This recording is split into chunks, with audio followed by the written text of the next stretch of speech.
അല്ലാഹു സുബ്ഹാനഹു വ തആല നമ്മളീ മജ്ലിസ് അല്ലാഹു സ്വീകരിക്കുമാറാവട്ടെ. നമ്മുടെ എല്ലാ പ്രയാസങ്ങളും അല്ലാഹു സുബ്ഹാനഹു വ തആല തീർത്ത് സലാമത്ത് നൽകി അനുഗ്രഹിക്കുമാറാവട്ടെ. ഈ മജ്ലിസിന്റെ ബറക്കത്ത് കൊണ്ട് അല്ലാഹു ഹബീബായ നബി മുഹമ്മദ് മുസ്തഫ സല്ലല്ലാഹു അലൈഹി വസല്ലമ തങ്ങളെ കാണാനുള്ള ഭാഗ്യം അല്ലാഹു നമുക്ക് നൽകി അനുഗ്രഹിക്കുമാറാവട്ടെ. പ്രിയമുള്ള മുഅ്മിനീങ്ങളെ, നമ്മുടെ ജീവിതം അത് വിജയിച്ചു എന്ന് പറയാൻ നമുക്കൊരാൾക്കും കഴിയില്ല. നമ്മുടെ ചെയ്യുന്ന അമലുകൾ, ആ അമലുകൾ കാരണം അല്ലെങ്കിൽ നമ്മളുടെ സ്ഥാനമാനങ്ങൾ കാരണം നമ്മൾ വിജയിച്ചു എന്ന് പറയാൻ നമുക്കൊരാൾക്ക് പോലും കഴിയില്ല. ജീവിതത്തിൽ നീ ആലിമാണെന്ന് ആളുകൾ നിന്നെ കുറിച്ച് പറഞ്ഞിട്ടുണ്ടാകാം. നീ വലിയ പണ്ഡിതനാണെന്ന് ആളുകൾ നിന്നെ കുറിച്ച് പറഞ്ഞിട്ടുണ്ടാകാം. നീ വലിയ സക്കാത്ത് കൊടുക്കുന്നവനാണ് എന്ന് ആളുകൾ നിന്നെ കുറിച്ച് പറഞ്ഞിട്ടുണ്ടാകാം.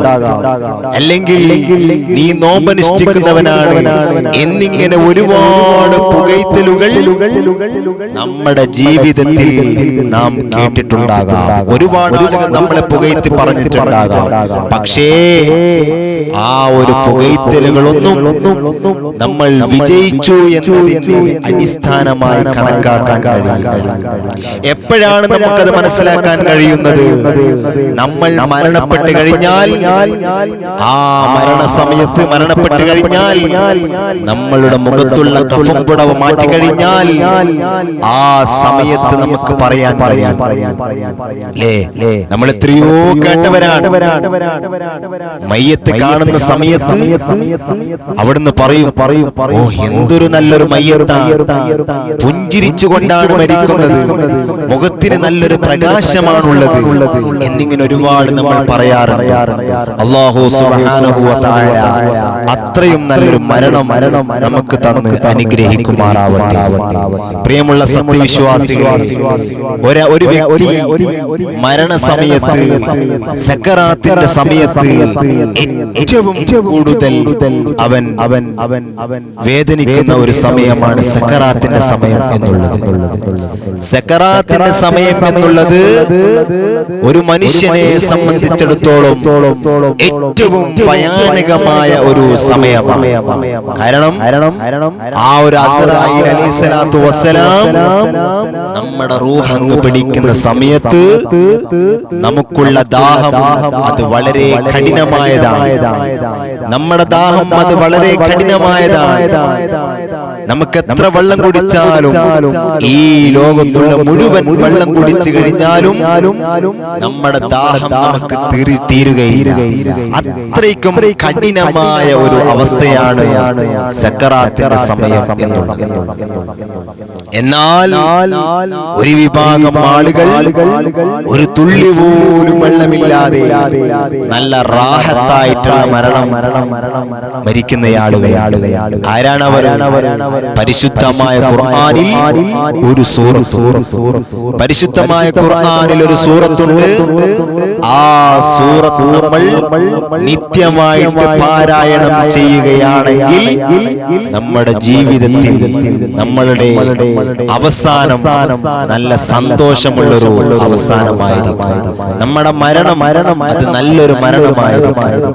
ഇൻഷാ അല്ലാഹ് ആ സൂറത്ത് നമുക്ക് പരിചയപ്പെടാം. അല്ലാഹു സുബ്ഹാനഹു വ തആല അത് ഓതാനും നിത്യമായിട്ട് പാരായണം ചെയ്യാൻ അല്ലാഹു നമുക്ക് തൗഫീഖ് നൽകി അനുഗ്രഹിക്കുമാറാവട്ടെ.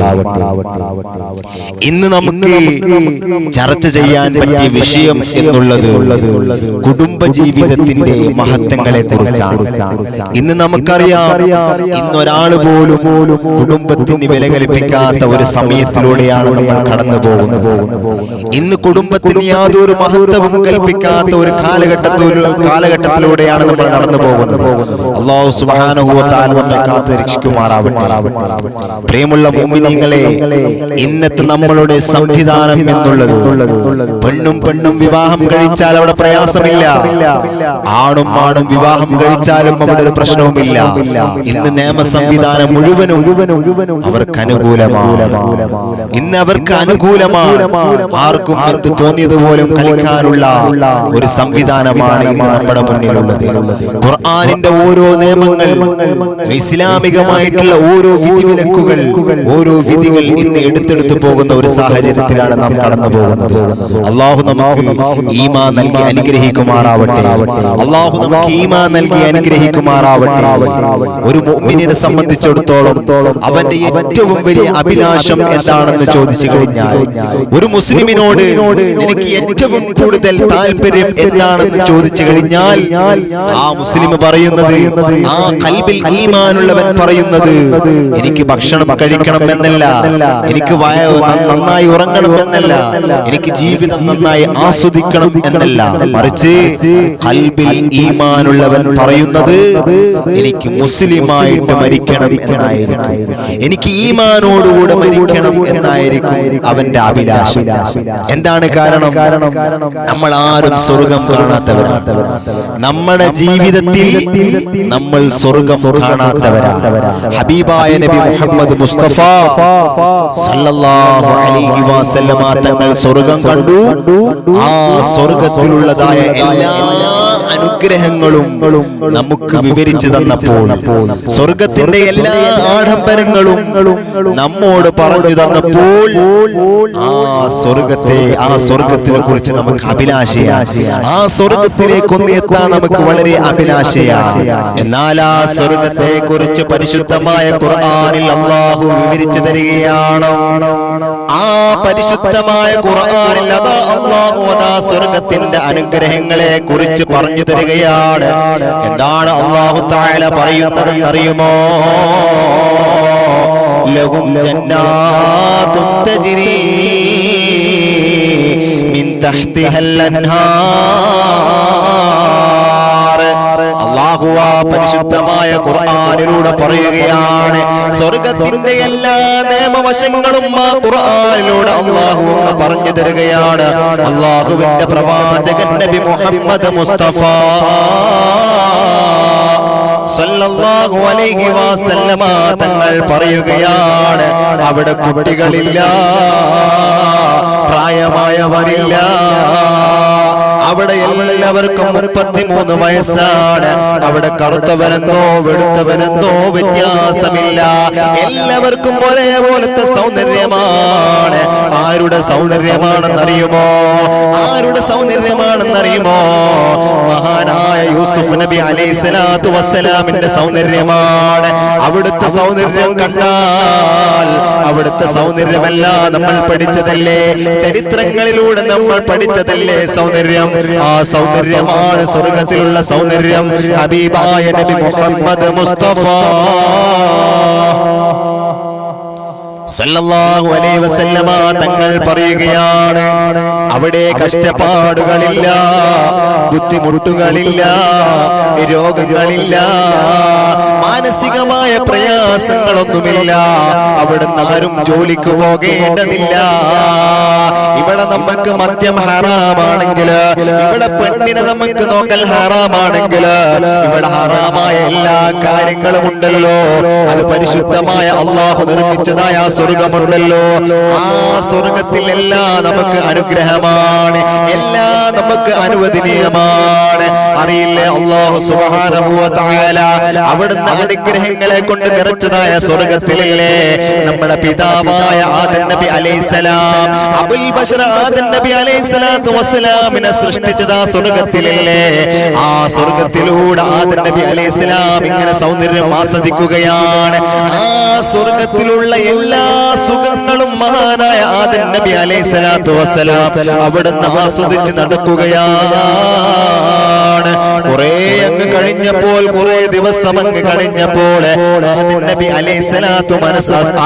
അലൈഹിസ്സലാത്തു വസ്സലാമിന്റെ മനസ്സിലതാ സങ്കടം വരികയാണ്. മുഖത്തതാ ഒരു പ്രകാശമില്ലാതാവുകയാണ്. മുഖത്തതാ ടെൻഷൻ അങ്ങ് കാണുകയാണ്. അല്ലാഹു ചോദിക്കുകയാണ്, ആദമേ, നിനക്ക് എല്ലാ സൗഭാഗ്യങ്ങളും ഞാൻ ഈ സ്വർഗത്തിൽ തന്നില്ലേ? നിനക്ക് എല്ലാ അനുഗ്രഹങ്ങളും ഞാൻ ഈ സ്വർഗത്തിൽ തന്നില്ലേ?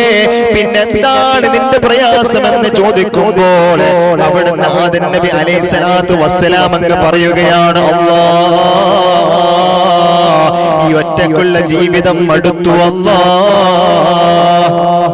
അല്ലാഹുവേ, ഈ സ്വർഗലോകത്തെ എല്ലാ സുഖങ്ങളും നീ എനിക്ക് നൽകിയല്ലാ, പക്ഷേ ഒറ്റക്കുള്ള ജീവിതം അങ്ങ് മടുത്തു അല്ലാ. അങ്ങനെ അതാ അല്ലാഹു സുബ്ഹാനഹു വ തആല നമ്മുടെ ഉമ്മയായ ഹവ്വാ ബീബി റളിയല്ലാഹു തആല അൻഹയെ സൃഷ്ടിക്കുകയാണ്. ആ സമയത്ത് മഹാനായ ആദം നബി അലൈഹിസ്സലാത്തു വസ്സലാമിന്റെ സന്തോഷം എന്താണ്? അവിടുന്ന് എന്തൊരു സന്തോഷമാണ്, എന്തൊരു ആഹ്ലാദമാണ്. ഓ സമുദായം മുഅ്മിനേ, എന്തിനാണ് ഈ ചരിത്രം പറഞ്ഞതെന്നറിയുമോ? എന്തിനാണ് ഈ ചരിത്രം ഞാൻ ഇവിടെ പറഞ്ഞതെന്നറിയുമോ? നമ്മുടെ കുടുംബ ജീവിതം അത് സന്തോഷമാകണം. നമ്മുടെ കുടുംബ ജീവിതത്തിന്റെ മഹത്വം മനസ്സിലാക്കാൻ വേണ്ടിയിട്ടാണ്. ഇന്ന് ചെറുപ്പക്കാരോട് കല്യാണം കഴിക്കാൻ പറഞ്ഞാൽ അവർ ചോദിക്കും, എന്തിനാണ് ഉസ്താദേ കല്യാണം കഴിക്കുന്നത്? എന്തിനാണ് കല്യാണം കഴിക്കുന്നത്? ഞങ്ങളുടെ ജീവിത പ്രയാസത്തിലാകാനാണോ? ഞങ്ങളെ സ്വാതന്ത്ര്യം നഷ്ടപ്പെടാനാണോ? ഞങ്ങളെ ഫ്രീഡം നഷ്ടപ്പെടാനാണോ? എന്നിങ്ങനെയുള്ള ചോദ്യമാണ് ചെറുപ്പക്കാര് ചോദിക്കുന്നത്. എന്നാൽ അല്ലാഹു സുബ്ഹാനഹു വ തആല അവന്റെ പരിശുദ്ധമായ ഖുർആനിൽ കല്യാണം കഴിച്ചാലുള്ള നേട്ടങ്ങളെ കുറിച്ച് പറഞ്ഞു തരികയാണ്. അവന്റെ പരിശുദ്ധമായ ഖുർആനിൽ അവൻ പറഞ്ഞു തരികയാണ്, വമിൻ ആയാതിഹി അൻ ഖലഖ ലക്കും മിൻ അൻഫുസികും അസ്വാജാ ലിതസ്കുനൂ ഇലൈഹാ. അല്ലാഹു അവന്റെ പരിശുദ്ധമായ ഖുർആനിലൂടെ പറയുകയാണ്, ആരെങ്കിലും വിവാഹം കഴിച്ചാൽ അവനിക്ക് സമാധാനമുണ്ടാകും, അവന്റെ ജീവിതത്തിൽ അവനിക്ക് സമാധാനമുണ്ടാകും. നിന്റെ ജീവിതം സ്വർഗമാകണോ? നിന്റെ ജീവിതം സ്വർഗമാകണമെങ്കിൽ അവിടുന്ന് കല്യാണം കഴിക്കണം. ആ കല്യാണം കഴിച്ചു കഴിഞ്ഞാൽ നമ്മുടെ ജീവിതത്തിന് വലിയ സമാധാനമാണ്. ഈ ഇരിക്കുന്ന എത്ര ആളുകൾ കല്യാണം കഴിച്ചവരാണ്? നിങ്ങൾ നെഞ്ചത്ത് കൈവച്ചുകൊണ്ട് പറയും, ഉസ്താദ് ഞങ്ങൾ വിവാഹം കഴിച്ചത് കൊണ്ടാണ് നിങ്ങളുടെ ജീവിതം നഷ്ടപ്പെട്ടത്, ഞങ്ങൾ വിവാഹം കഴിച്ചത് കൊണ്ടാണ് ഞങ്ങളുടെ ജീവിതത്തിലെ സന്തോഷം നഷ്ടപ്പെട്ടത്. എന്നാൽ അല്ലാഹുവിന്റെ പരിശുദ്ധമായ ഖുർആൻ പറയുകയാണ്, അല്ലാഹുവിന്റെ പരിശുദ്ധമായ ഖുർആനിൽ അല്ലാഹു പറയുകയാണ്, ലോകത്തിന്റെ നേതാവ് ഹബീബ് നബി മുഹമ്മദ് മുസ്തഫ സല്ലല്ലാഹു അലൈഹി വസല്ലമ തങ്ങള് അവിടുന്ന് 11 ഭാര്യമാരെ കല്യാണം കഴിച്ച ഭർത്താവാണ്. 11 ഭാര്യമാരെ വിവാഹം കഴിച്ച ഭർത്താവാണ് ലോകത്തിന്റെ നേതാവ് ഹബീബ് നബി മുഹമ്മദ് മുസ്തഫ സല്ലല്ലാഹു അലൈഹി വസല്ലമ തങ്ങള്. ഇന്ന് നമുക്ക് ഒന്നിനെ പോലും കൊണ്ടു നടക്കാൻ കഴിയുന്നില്ല, ഒരെണ്ണത്തിനെ പോലും നമുക്ക് കൊണ്ടു നടക്കാൻ കഴിയുന്നില്ല. എന്നാൽ ചെറുപ്പക്കാരാ, ആ മുത്തുനബിയുടെ ജീവിതം ഒന്ന് കണ്ടുപിടിക്കണം. അതുപോലെ നിന്റെ ജീവിതത്തിൽ നീ പകർത്തിയാൽ മരിച്ചാലും നീ മറക്കൂല. ആത്മാർത്ഥമായുള്ള സ്നേഹമാണെങ്കിൽ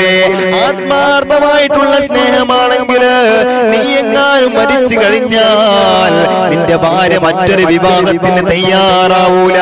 കുടുംബക്കാര് പറഞ്ഞാലും നാട്ടുകാര് പറഞ്ഞാലും ആ പെണ്ണ് പറയും, പാപ്പാ എന്റെ ഇക്കാന്റെ സ്ഥാനത്ത് എനിക്ക് വേറൊരാളെ സ്വീകരിക്കാൻ കഴിയില്ല, എന്റെ ഇക്കാന്റെ സ്ഥാനത്ത് എനിക്കൊരാളെയും കല്യാണം കഴിക്കാൻ കഴിയില്ല. അങ്ങനെയുള്ള ജീവിതമാണ് ആഗ്രഹിക്കുന്നതെങ്കിൽ ഹബീബായ നബി മുഹമ്മദ് മുസ്തഫ സല്ലല്ലാഹു അലൈഹി വസല്ലമ തങ്ങൾ പറഞ്ഞതുപോലെ ജീവിക്കണം. കുടുംബ ജീവിതം നശിപ്പിക്കാനുള്ളതല്ല, തമ്മിലടിക്കാനുള്ളതല്ല, ആർക്കെങ്കിലും ചവിട്ടുകൊട്ടയിലേക്ക് എറിയാനുള്ളതല്ല. അത് സ്നേഹത്തോടെ ജീവിക്കാനുള്ളതാണ്, നല്ല ആത്മാർത്ഥതയോടെ ജീവിക്കാനുള്ളതാണ്. മഹാനായ നബി മുഹമ്മദ് മുസ്തഫ സല്ലല്ലാഹു അലൈഹി വസല്ലമ തങ്ങള് ആ മുത്തായ തങ്ങളുടെ മുത്തായ തങ്ങളുടെ മകളായ ഫാത്തിമ ബീബി റളിയല്ലാഹു അൻഹാ അവിടുന്ന് കല്യാണം കഴിപ്പിച്ചത് കൊടുത്തത് ആർക്കെന്നറിയുമോ?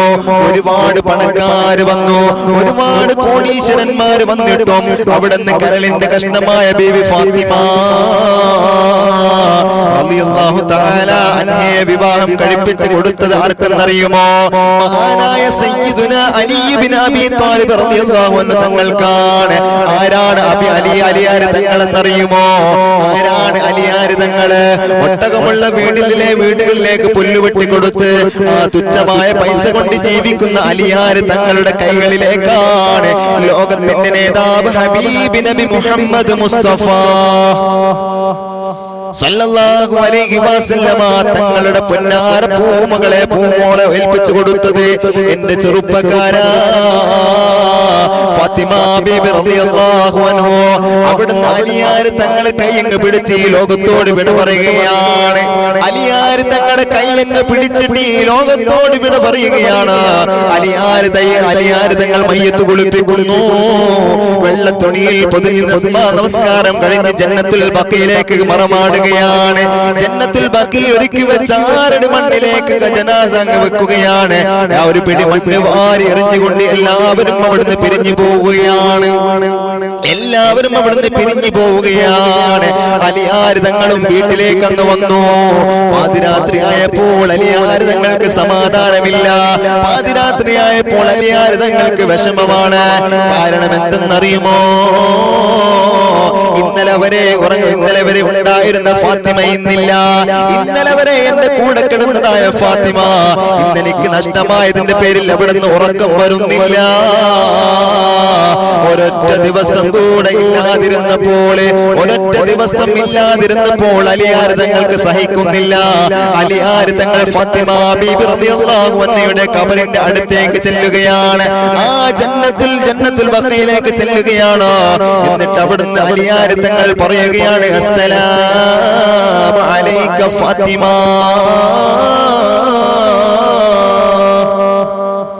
അവിടുന്ന് സലാം പറയുകയാണ്. അലിയാര് തങ്ങൾ സലാം പറയുകയാണ്. പക്ഷേ ഫാത്തിമ ബീബി സലാം അടക്കുന്നില്ല. രണ്ടാം തവണയും അലിയാര് തങ്ങൾ സലാം അങ്ങ് പറയുകയാണ്. അവിടുന്ന് അങ്ങ് മടക്കുന്നില്ല. അലിയാര് തങ്ങൾ പറയുകയാണ്, എന്തേ ഫാത്തിമ എന്നോട് പിണക്കമാണോ? എന്തേ ഫാത്തിമ എന്നോട് പിണക്കമാണോ? പാതിരാത്രിക്ക് ഒരു ഭാര്യയുടെ അടുത്ത് ചെന്ന് പറയുന്നതാണ്, സലാം അടക്കാത്ത ഫാത്തിമ, സലാമടക്ക് ഫാത്തിമ, പിണക്കല്ലേ ഫാത്തിമ. സലാമടക്കാതെ കണ്ടപ്പോൾ ഖബറിന്റെ അടുത്തേക്ക് അലിയാർ തങ്ങൾ ഇരിക്കുകയാണ്. എന്നിട്ട് അവിടുന്ന് പറയുകയാണ്, ഖബറേ, എന്റെ ഫാത്തിമ സലാം അടക്കുന്നില്ല. അവളുടെ അവസ്ഥ എന്താണ് ഖബറേ? അവൾക്ക് സുഖമാണ് ഖബറേ? ഖബറിനോട് ചോദിക്കുകയാണ്, അവൾക്ക് സുഖമാണോ ഖബറേ? അവരാരെന്നറിയുമോ? ഖബറിനോട് അലിയാര് തങ്ങൾ പറയുകയാണ്, ഓ ഖബറേ, എന്റെ ഫാത്തിമ ആരാണെന്നറിയുമോ? അവൾ സാധാരണ പെണ്ണല്ല കേട്ടോ. വിവാഹത്തിന്റെ രാത്രി അലിയാര് തങ്ങൾ സന്തോഷത്തോടെ ഫാത്തിമയുടെ അടുത്തേക്ക് ചെല്ലുകയാണ്. വിവാഹത്തിന്റെ ആദ്യ ദിവസം അതാ അലിയാര് തങ്ങളതാ ഫാത്തിമ ബീബി റളിയല്ലാഹു തആല അൻഹയുടെ അടുത്തേക്ക് ചെല്ലുകയാണ്. അല്ലാഹുവിന്റെ ഹബീബിന്റെ പൊന്നുമോളെ കിട്ടിയതിന്റെ സന്തോഷത്തിൽ മണിയറയിൽ ചെല്ലുകയാണ്. ആ സമയത്ത് അലിയാര് തങ്ങൾ കണ്ടതെന്നറിയുമോ? ഫാത്തിമ ബീബി അവിടുന്ന് കരയുകയാണ്. അലിയാര് തങ്ങൾ കണ്ട കാഴ്ച എന്തെന്നറിയുമോ? ഫാത്തിമ ബീബി റളിയല്ലാഹു അൻഹ അവിടുന്ന് കരയുകയാണ്. അലിയാര് തങ്ങൾ ചോദിക്കുകയാണ്, എന്തിനാണ് ഫാത്തിമ കരയുന്നത്? എന്തിനാണ് ഫാത്തിമ നീ കരയുന്നത്? അവിടുന്ന് പറഞ്ഞു കൊടുക്കുകയാണ്, അലിയേ, മണിയറ ഇവിടെയല്ല ഒരുക്കേണ്ടത്, നാളെ ഖബറിലാണ് അലിയേ എന്ന് പറഞ്ഞു കൊടുക്കുകയാണ്. ആരാണ് പറഞ്ഞു കൊടുക്കുന്നതെന്നറിയുമോ? പുതുപെണ്ണ് പുതുമളമാളനോട് പറഞ്ഞു കൊടുക്കും.